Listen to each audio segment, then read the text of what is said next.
Voici les titres de ce journal. Il se tiendra à Abidjan du 12 au 14 mai le Forum international sur le logement social, économique et de standing. Et pour mieux préparer cet événement, le bureau de la Chambre des promoteurs et constructeurs agréés de Côte d'Ivoire a rencontré le ministre du Logement social et de l'Habitat, Nyamien Konan. Les détails dans ce journal. Et puis dans ce journal, nous parlerons aussi de la visite du président de l'IVUCOSI à l'École nationale de la police municipale. Voilà, bonsoir à tous et merci de vous informer sur Business 24 Africa. Compte tenu des problèmes rencontrés dans le secteur du logement, notamment le financement, le foncier et la fiscalité, un forum international sur le logement social, économique et de standing se tiendra du 12 au 14 mai prochain à Abidjan. En prélude à ce grand rendez-vous, le bureau de la Chambre des promoteurs et constructeurs agréés de Côte d'Ivoire a rencontré le ministre du Logement social et de l'Habitat, Nyamien Konan. Objectif, discuter de la préparation de ce forum qui aura lieu ici à Abidjan.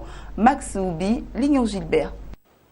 Du 12 au 14 mai prochain se tiendra à Abidjan un forum international sur le logement social, économique et de standing. Pour préparer ce grand rendez-vous du logement et de l'habitat, le bureau de la Chambre des promoteurs et constructeurs agréés de Côte d'Ivoire a sollicité le partenariat du ministre de l'Habitat et du Logement social, Nyamien Konan. Face à cette sollicitation, la réponse du ministre de l'Habitat et du Logement ne s'est pas fait attendre. Je voudrais tout de suite vous dire que je suis d'accord pour accorder le partenariat du ministère à l'organisation du forum. Mon souhait, c'est que nous puissions préparer ensemble ce forum pour que ce ne soit pas un rassemblement de plus. Pour qu'on atteigne des résultats, il faut qu'on le prépare ensemble. Pour le président de la Chambre des promoteurs et constructeurs agréés de Côte d'Ivoire, c'est un échange fructueux qu'ils viennent d'avoir avec le ministre du Logement social et de l'Habitat. Le ministre a été quand même sensible au problème qu'on a posé. Il nous a laissé le temps d'expliquer un peu les différents problèmes que nous avons rencontrés lors de la réalisation des premières maisons, à savoir les problèmes d'ACD. ACD, ce sont les arrêtés de concession définitifs, l'acquisition des terrains, la purge des droits coutumiers, etc., etc. Le rôle que l'État a joué jusqu'aujourd'hui et le rôle que l'État doit encore jouer, notamment au niveau de l'acquisition du foncier, au niveau de la réduction de la fiscalité pour accompagner quand même le programme. Cette rencontre avec le ministre de tutelle a notamment été l'occasion pour le président de la Chambre des promoteurs et constructeurs agréés de Côte d'Ivoire de faire le point sur les logements sociaux. Nous sommes aujourd'hui entre 8 000 et 10 000 logements quand même qui ont été réalisés. Alors si nous réglons certains problèmes, notamment le financement des crédits acquéreurs, vous comprendrez que le programme va s'accélérer. Nous allons aussi passer à l'industrialisation de la réalisation de ces logements sociaux-là avec de nouvelles technologies qui seront mises en place, des usines que nous allons, avec des investisseurs, construire pour faire aussi des logements préfabriqués, pourquoi pas, pour que la production de masse puisse se faire. Un forum international sur le logement social qui s'annonce déjà promoteur, tant il s'articule autour des 3 F, le foncier, le financement et la fiscalité, problématique du logement en Côte d'Ivoire. Les pays comme la Tunisie qui a déjà confirmé sa participation, le Maroc, le Liban, la France, à travers la France et puis l'Espagne et un certain nombre de pays, le Cameroun aussi. Il y a des réflexions qui vont se faire autour des 3 questions majeures qui se posent pour le logement en Côte d'Ivoire, la question de financement, la question de foncier et de la fiscalité. Mais il y aura aussi le showroom, donc l'exposition pour ce qui a été déjà fait dans le domaine, les maisons qui ont été construites. Le besoin en logement en Côte d'Ivoire est estimé à 400 000 logements avec un déficit structurel de 65 000 logements par an. Les professionnels des ressources humaines ont depuis le 25 février 2016 un cadre de formation et de recherche. L'Académie ivoirienne de gestion des ressources humaines, dirigée par le professeur Essam Séraphin, recteur de l'université Amadou Hampâté-Bâ. La cérémonie de lancement de cette académie a eu lieu à Abidjan, Cocody, en présence de nombreuses personnalités, dont le gouverneur du district autonome d'Abidjan, Robert Begremambé, parrain de cette cérémonie. La gestion des ressources humaines en Côte d'Ivoire, management et développement, regard croisé des chercheurs et praticiens. C'est par ce thème que le professeur Issane, président de l'Académie ivoirienne de gestion des ressources humaines, a lancé la cérémonie inaugurale des programmes de son académie.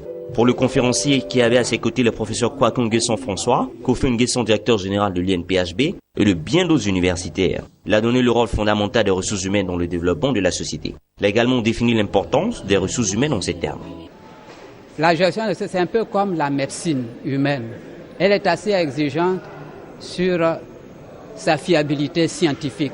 Parce qu'il faut soigner, il faut guérir. Gérer les hommes aussi, c'est aussi quelque chose d'exigeant. Il ne faut pas échouer. Faut pas échouer. Donc on a besoin pour cela de beaucoup de science. Beaucoup de science. Quant au professeur Kati Koulibaly Séraphin, représentant Madame Ly Ramata Bakayoko, ministre de l'Enseignement supérieur et de la Recherche scientifique, président de cette cérémonie, la création de cette académie vient combler un vide et booster la recherche sur les ressources humaines. Pour le gouverneur Robert Begremambé, parrain de la cérémonie, il a dénoncé la désacralisation de l'homme. Il considère que l'être humain est malheureusement relégué au second rang au profit du gain dans un monde où tout tend à la globalisation généralisée.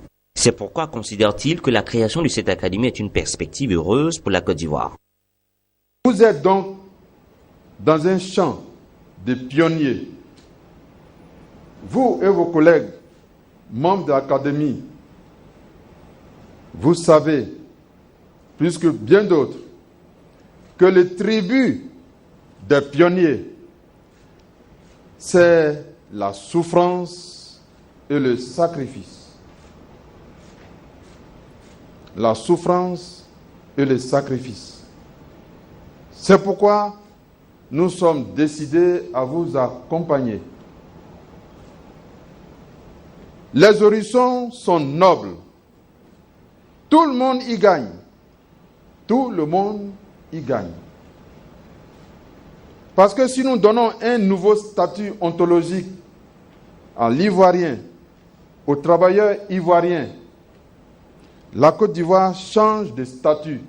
Le patron du district d'Abidjan a également ajouté que le gestionnaire des ressources humaines est un acteur clé du dispositif pour améliorer les performances d'une entreprise. Le DRH est la synthèse de plusieurs spécialités des sciences sociales. Le président Robert Begremambé a été publiquement félicité par cette nouvelle académie, constituée d'éminences grises de nos universités publiques et privées pour ses grandes qualités de manager. Et c'était un commentaire de Jean-Paul Adomon.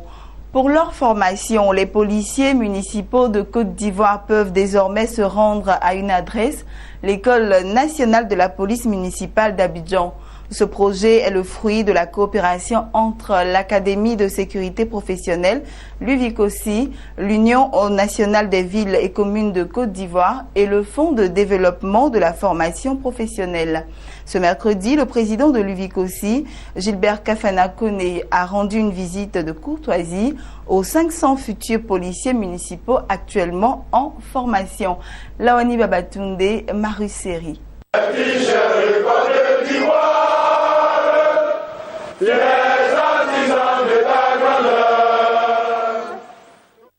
Le président de l'UVICOSI, Union nationale des villes et communes de Côte d'Ivoire, Gilbert Kafana Koné, accompagné d'une forte délégation d'élus locaux, a entamé sa visite à l'École nationale de la police municipale par une revue de troupes. Aux 500 futurs policiers municipaux actuellement en formation, Gilbert Kafana Koné a dit être venu les soutenir et les encourager. Aussi a-t-il profité pour leur prodiguer de nombreux conseils. Et je voudrais donc que vous, les bénéficiaires, vous encourager à vous engager fermement dans cette formation qui vous est offerte. À prendre au sérieux toutes les instructions qui vous sont données, les consignes à respecter, l'attitude à tenir à l'égard de nos populations. Parce que c'est à cause d'elles que vous êtes là. Votre raison d'être, c'est parce que justement il y a des villes et que dans ces villes il y a des hommes et des femmes qui y habitent. Et vous êtes chargés de leur rendre ce service qui est celui de la protection, la sécurité, la quiétude dans nos différentes communes. Le président de l'UVICOSI a également visité les locaux de l'École nationale de la police municipale, la présidence, l'administration, la salle de gym, les salles de classe, les amphithéâtres et une infirmerie.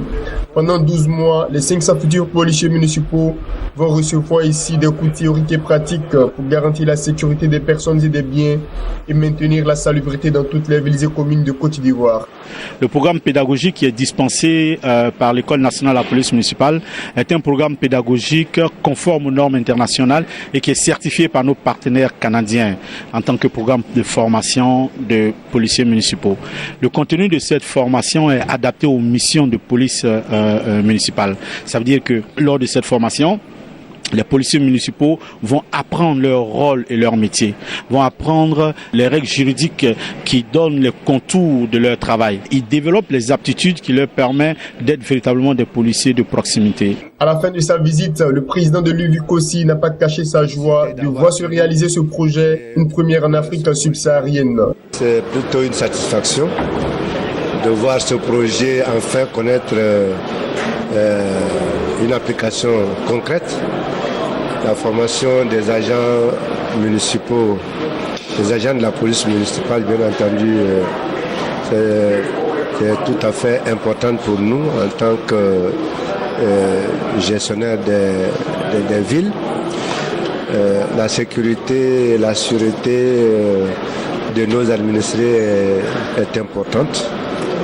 C'est pour cela qu'avoir des agents, des policiers municipaux bien formés, qui sachent comment agir, pourquoi ils agissent, pour qui ils travaillent, quelle est l'attitude à adopter à l'égard des populations, c'est extrêmement important. Et c'est un outil qui est mis à la disposition des communes et qui va nous permettre d'améliorer nos performances dans les services rendus aux populations. Grâce au soutien financier du Fonds de développement de la formation professionnelle, ce sont au total 1000 policiers municipaux qui vont être formés. Et en 2020, pas moins de 12 000 hommes et femmes devraient sortir de l'École nationale de la police municipale pour assurer la sécurité des populations des villes et communes de Côte d'Ivoire. Et terminons ce journal avec cette information en bref et en images. Le fournisseur américain de solutions de paiement Visa a annoncé dans un communiqué qu'il allait ouvrir une antenne en Côte d'Ivoire en vue d'étendre ses opérations en Afrique de l'Ouest francophone.